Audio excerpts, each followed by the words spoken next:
Lying halfway in the water, the wounded girl quietly hummed a song. From deep within the forest, Helena heard her mother calling her to return. The girl turned toward the voice but ran in the opposite direction, toward the edge of the cliff where her father Jacob was sitting. He warned her that if she went back, her mother would double her workload. So Helena made the decision to go hunting with him. She was learning to read tracks and understand where the animal had run. And she was doing it remarkably well. They quickly caught up with their prey, and Jacob handed her the rifle, saying it was time to finish the hunt. Helena was afraid to miss because that would mean they would be left without dinner. And her fear became reality. But Jacob did not get angry. Instead, he gently guided Helena to the root cause of her mistake. If Jacob reacted calmly to her miss, Helena's mother was furious. Helena's body was adorned with tattoos, which Jacob applied after her achievements or significant events in her life. And even though Helena had failed to bring home dinner, she had other victories that did not go unnoticed. While gathering blueberries, Helena was distracted by her mother's loud screams. She followed the noise and saw Jacob pulling the woman out of a boat, occasionally submerging her under the water. The girl did not understand what she was witnessing. The next day, armed with a rifle, Helena and Jacob went to check the traps. In one of them hung only a coyote's paw. Helena was shocked that someone would go to such lengths for their own survival. Soon a gunshot rang out. Helena's body was marked with a deer tattoo, honoring her successful hunt. That night, Helena was awakened by an animal's howling outside. She stepped out and saw a she-wolf. The beast growled and began slowly approaching her. The girl started to back away, but her father's firm hand rested on her shoulder. The man handed Helena the rifle and aimed the sight at the she-wolf. At that moment, a wolf pup ran up to her. Helena hesitated and asked what would happen to him. Jacob replied that the pup would die alone and in suffering, but Helena had to do as he said. However, doubts gnawed at her, and the man, irritated, took the gun from her, aimed and hit his target perfectly. Before leaving, he said that one must always protect their family. Helena carved this phrase into the wall with a stone so she would never forget it. The next day, Jacob did not take Helena hunting, even though she was fully prepared. When she protested, he reminded her of the rule and assured her that he would return with a surprise. Helena played with dolls made of twigs while her mother hummed a song to herself as she prepared their dinner. Helena was resting in a hammock when suddenly a stranger on a noisy vehicle, which was entirely unfamiliar to her, rode up and asked if her parents were home. The stranger was lost and asked for help. As Helena stood there, staring in amazement at the man in strange clothes with strange devices, her mother stepped out of the house. Upon seeing the man, she ran to him, begging for help. She pleaded for him to take her away before her husband returned. She grabbed Helena and jumped onto the vehicle, still desperately pleading for the man to take them as far away as possible. But a gunshot rang out, proving fatal for the stranger. The woman started the ATV and wanted to flee, but Helena resisted. The woman picked up a stone and took the last resort. She knocked out her daughter. When Helena woke up, she had no idea where she was. Her mother was transporting her on that noisy and unfamiliar machine, shouting for help. The next time Helena regained consciousness, she still had no understanding of her whereabouts. The girl was lying on a couch in a room filled with electrical appliances she had never seen before. A man entered the room, a police officer. He greeted her kindly and told her that her mother was in the next room. The girl immediately asked where her father was, to which the man replied that he was not here, that she was safe. The girl ran out of the room, found her mother and started yelling at her. Helena's mother told her for the first time that a long time ago, Jacob had kidnapped her and taken her to the forest. The girl ran into another room and suddenly saw through the window that her necklace was hanging on a tree branch. Without thinking twice, she ran outside. But the street was different from the familiar forest. There were lights, cars and asphalt everywhere. The girl looked around in confusion when suddenly she heard the sound of her father's game call. The man stood at a distance, and Helena rushed into his arms. They ran away. But their escape was short-lived. They were surrounded by the police. Her father told Helena that one day they would return home and handed her the game call. Many years passed. Helena was sitting in a stuffy office, the heat so unbearable that she had to wipe the sweat off her face with her hand. Foundation smeared on her palm, and she hurried to the restroom. No one should see the tattoos on her face. Helena was not an exemplary mother. She was late again and didn't pick up her daughter, Marigold, from school on time. Her daughter loved asking questions about plants and animals. Naturally, Helena had known everything about them since childhood. Helena's husband invited her and their daughter to a picnic with his colleagues. He wanted to show off his beautiful wife, even though Helena disliked such gatherings. And almost immediately upon arriving at the picnic, the very thing Helena dreaded happened: questions. About her tattoos, her childhood and youth, her parents. Helena told the same fabricated story she always did. After putting her daughter to bed, Helena also lay down, unaware that hundreds of miles away, her father was at that very moment escaping from his long-term imprisonment. The next day upon returning home, Helena saw a large number of police cars near her house. Panic instantly gripped her. The officers informed her that the night before, her father had escaped while being transported to another prison. Helena's husband, an unwilling witness to the conversation, was in complete shock.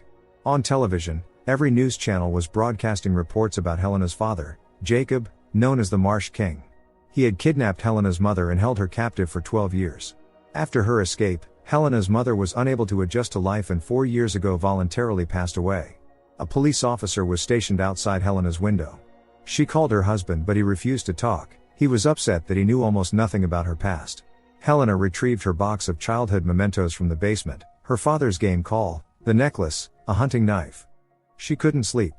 That night, she went into the forest near her home.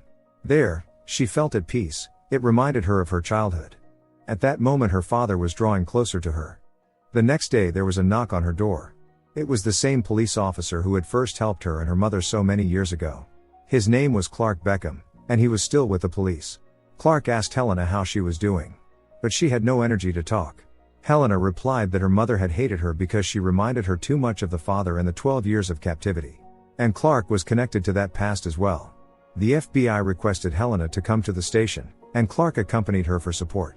The police had found a burned-out car containing bodies. One of them had 3 dental implants with distinctive marks, and based on that, the police concluded that it was the Marsh King. Later, her daughter and husband returned. The man asked why she hadn't told him everything from the start. Helena replied that if she had, he wouldn't have even gone on a date with her. The man decided to go to work despite the fact that it was already deep into the night. But Helena stood in his way and told him the whole truth about herself. Her name was Helena Holbrook. Surely he remembered the news story about the man who had kidnapped a girl, the one they called the Marsh King. She was his daughter. He was the one who had given her the tattoos. Crying, Helena asked her husband, the father of her daughter, to go on a date with her. And he silently embraced her. Helena decided to listen to Clark's request and for the first time brought Marigold to see him. The elderly policeman asked the girl to call him Grandpa. At Clark's house, Helena saw pictures on the walls, photos of little Helena, a wedding photo of her mother and Clark.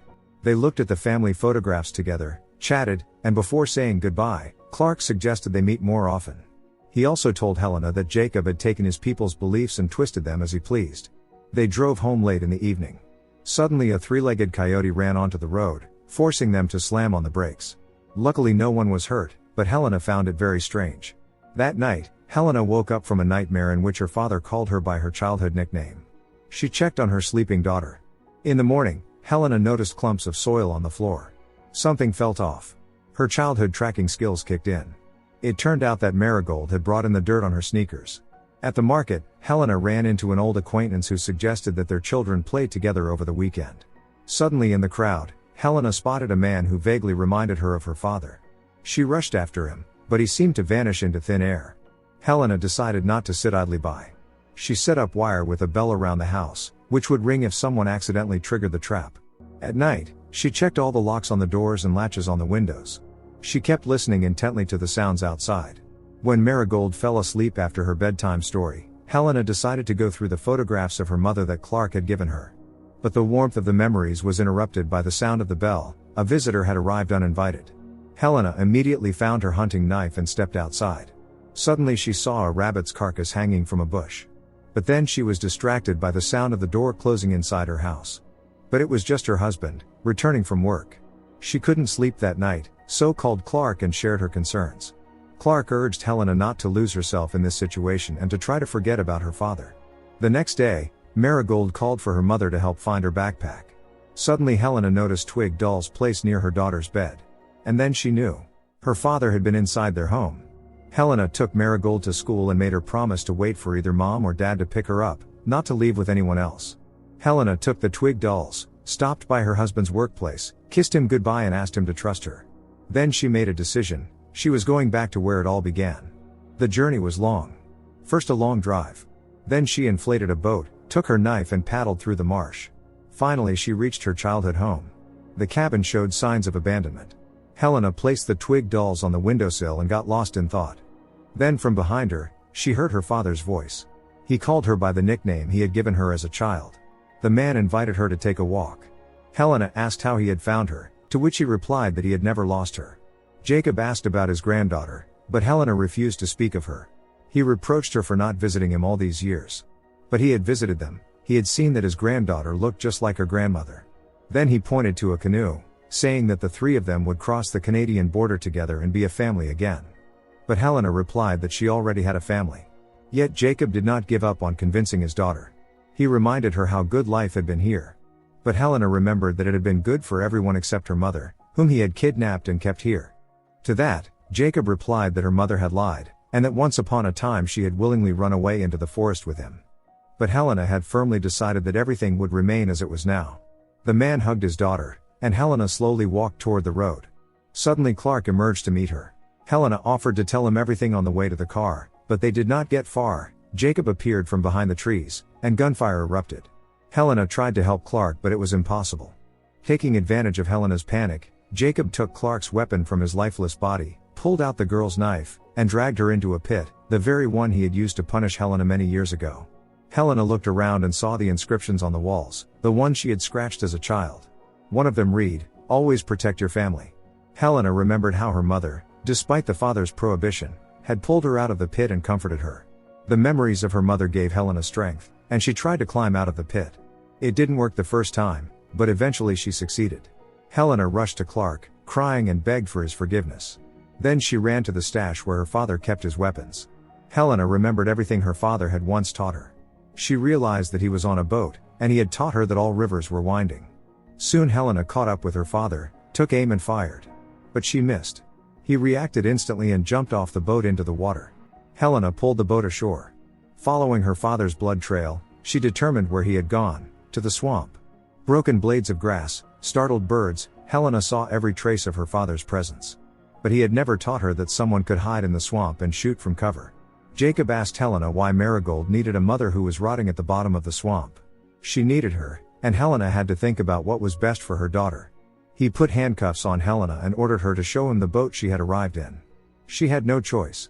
Only now did Helena realize that her mother had had many chances to escape during her captivity, to hide from him, but she had stayed to protect her, Helena. To this, Jacob reminded Helena not to forget that he had spent many years in prison because he had come back for her that night when they had escaped, even though he could have left her. And what was Helena willing to do for her daughter? Helena answered that she was willing to die for her.